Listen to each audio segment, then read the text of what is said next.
Cerita ini datang dari seseorang yang bekerja di perusahaan pengisian gas. Hey guys, welcome back to my channel. Balik lagi di segmen cerita-cerita horor. Udah lama banget kan aku nggak bikin konten horor di YouTube channel ini. Terakhir tuh kayaknya tentang Halloween ya. Buat kamu pecinta horor, kamu harus banget dengerin cerita ini karena menurut aku ini sangat menarik. Apalagi buat teman-teman yang mungkin salah satu dari kamu bekerja di perusahaan penyimpanan gas. By the way, teman-teman, viewers aku ini datang dari aplikasi ini.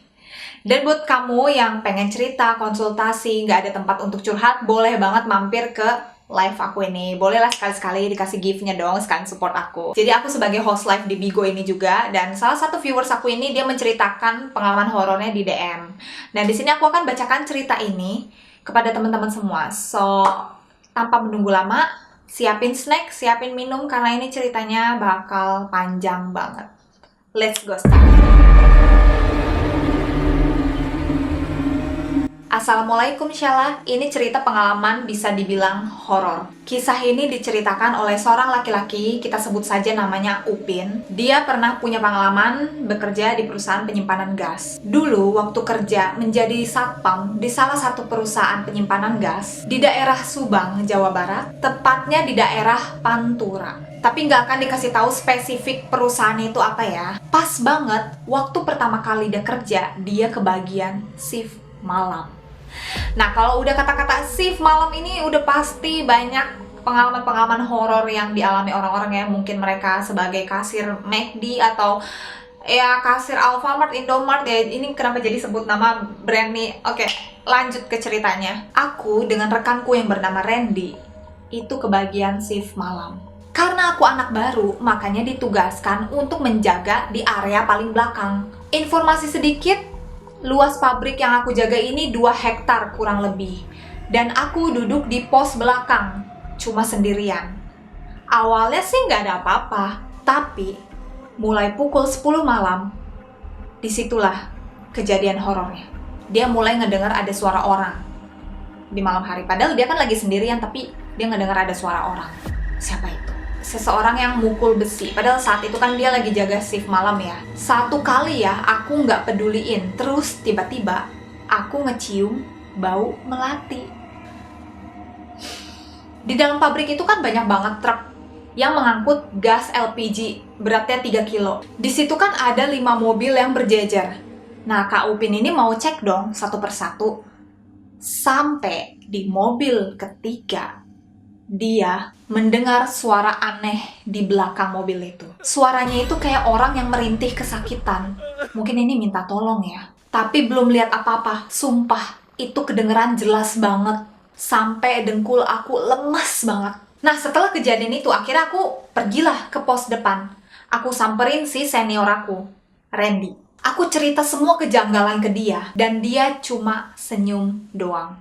Mungkin dia udah tahu gitu loh, tapi dia nggak mau ngasih tahu ke Kak Upin ini. Kak Randy ini dia kayak bercanda gitulah sama Kak Upin. Dia ngomong, penghuni sini pengen kenalan kali sama lo. Nah, Upin tanya dong sama Randy, sebenarnya ada kejadian apa sih di perusahaan pabrik ini? Kok kayaknya angker banget ya? Randy bilang katanya ini tuh bekas tanah kuburan yang akhirnya dibangun menjadi perusahaan penyimpanan gas LPG. Ini nggak tahu dari tahun berapa mungkin ya kuburan itu sampai akhirnya diratain tanahnya semua terus dibangun jadi perusahaan pabrik. Menurut aku sih ya harus izin sama pihak keluarga gak sih? Takutnya kan ada kuburan siapa terus kita nggak izin sama keluarga almarhum tuh menurut aku nggak sopan ya. Tapi I don't know, ini bekas kuburan tahun berapa ya, zaman mungkin aku belum lahir. Back to the topic. Dan Upin juga kirimin beberapa foto tempat kerja dia dulu. Ini dia fotonya.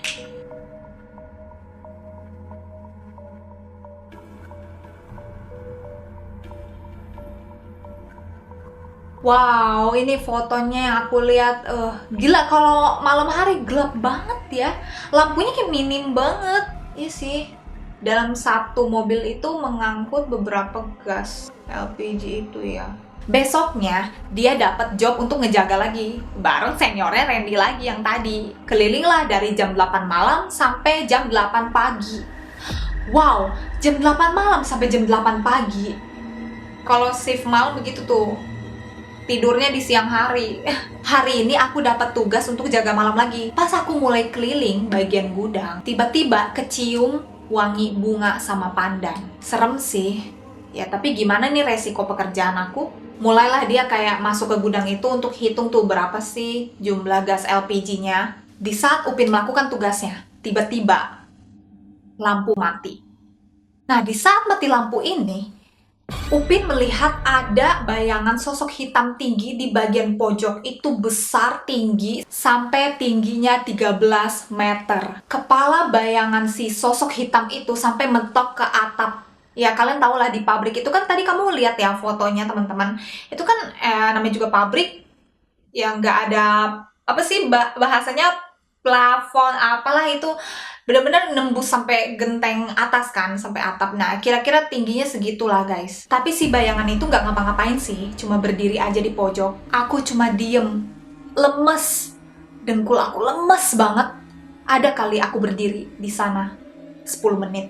10 menit aku berdiri di depan pintu masuk gudang. Di saat lagi diem nih, berdiri 10 menit, si Upin ini kan nge-freeze ya, ngeliatin sosok yang nggak pernah dia lihat selama ini. Dan akhirnya seniornya si Randy itu datang nyamperin dia.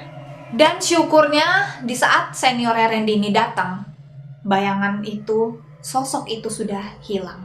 Setelah akhirnya menenangkan diri ya, abis dia nge-freeze itu, dia ceritain tentang wangi yang dia cium, bayangan sosok hitam tadi. Dan akhirnya Randy juga cerita kalau dia juga sering melihat bayangan sosok hitam tadi. Setiap ada orang yang ditugaskan untuk ngecek gudang, pasti selalu ditampakin sosok hitam tadi. Singkat cerita, jam 3 pagi, aku jalan-jalan lah ke belakang pabrik. Nah, di belakang pabrik itu, ada kolam yang seluas 4 kali 6 meter lah, kalau nggak salah kata Upin ya. Kolamnya butek banget. Nah, pas di tengah kolam itu, aku melihat ada anak kecil, tapi setengah badan aja yang dilihat sama Upin. Dia diem aja ngeliatin si Upin. Nah, karena Upin ini kaget ngeliat ada sosok anak kecil di kolam itu, dia refleks aja ngambil batu untuk ditimpuk ke kepalanya si anak kecil itu. Nembus dong batunya, karena kan dia sosok makhluk halus, bukannya manusia kayak kita ya, yang fisik kena sesuatu berdarah. Di saat batu itu nembus di kepala sosok anak kecil tadi ya, tiba-tiba ingatan Upin hilang. Dia benar-benar gak inget apapun yang terjadi. Yang terakhir dia inget ya hanya pas ngelempar batu itu, karena dia kaget kan ada sosok anak kecil di kolam ya. Aku pengen lempar pakai batu, ngapain nih bocah? Dia mikirnya gitu. Tapi ternyata itu bukan manusia. Abis itu aku gak inget lagi. Tahu-taunya aku udah di rumah. Banyak banget orang yang ngeliatin aku di saat aku berbaring. Orang-orang pada takut kan. Ini Upin kenapa ya? Orang-orang pada nanya di situ. Ini bener kamu kan? Ini kamu beneran Upin kan? Jawab, coba jawab. Karena Upin itu bingung ya kenapa orang-orang ini pada ngeliatin dia, kenapa pada nanyain. Ya Upin jawab dong, ya ini aku Upin. Ada apa? Banyak banget pertanyaan di kepalanya si Upin ya. Ini pada kenapa sih orang-orang? Kenapa pada nanya terus? Nah, dia tanya lah sama orang tuanya. Ibu atau bapak, apa sih yang terjadi sama aku? Kenapa aku tiba-tiba di sini? Aku gak ingat apa-apa loh. Ternyata aku kesurupan. Wow, ternyata si Upin ini kesurupan, teman-teman. Jadi dia itu kesurupan sama sosok anak kecil yang dilihat tadi, yang pengen dia timpuk itu loh pakai batu. Katanya dia teriak-teriak sampai nyembur ke kolam. Untungnya seniornya tadi si Randy itu nolongin dia untuk keluar dari kolam. Sumpah waktu kesurupan aku nggak ingat apa-apa. Sampai akhirnya ya mungkin dia pingsan dan akhirnya dibawa ke rumahnya kan. Orang tua sih ngelarang aku untuk kerja lagi di sana.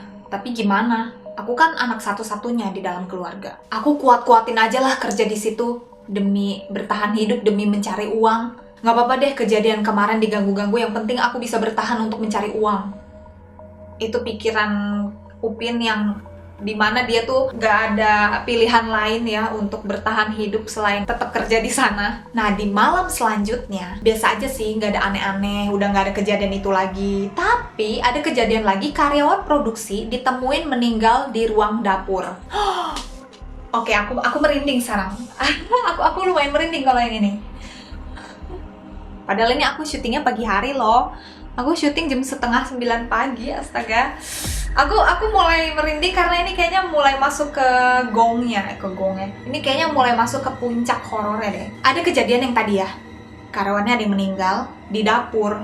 Terus katanya mulutnya berbusa merah. Di samping badannya ada gelas kopi hitam sama botol cairan pembasmi serangga. Nah, panik dong. Semua orang yang ada di pabrik itu kaget deh. Kenapa nih orang tiba-tiba keracunan? Apa dia mencoba bunuh diri? Apakah ada yang sengaja ngebunuh dia? Pikiran, pertanyaan di kepala orang-orang yang kerja di sana. Nih, kenapa ini bisa kayak gini? Siapa pelakunya atau apa sih motifnya? Termasuk si Upin juga udah pasti panik banget yang ngeliat kejadian itu. Karena keamanan karyawan tanggung jawab aku teleponlah polisi sama ambulan. Upin nanya ke karyawan yang di sana, termasuk temennya si orang yang meninggal ini kan. Ada apa? Ternyata dia patah hati karena ceweknya nikah sama orang lain. Wah, ternyata patah hati berujung menghilangkan nyawa seseorang.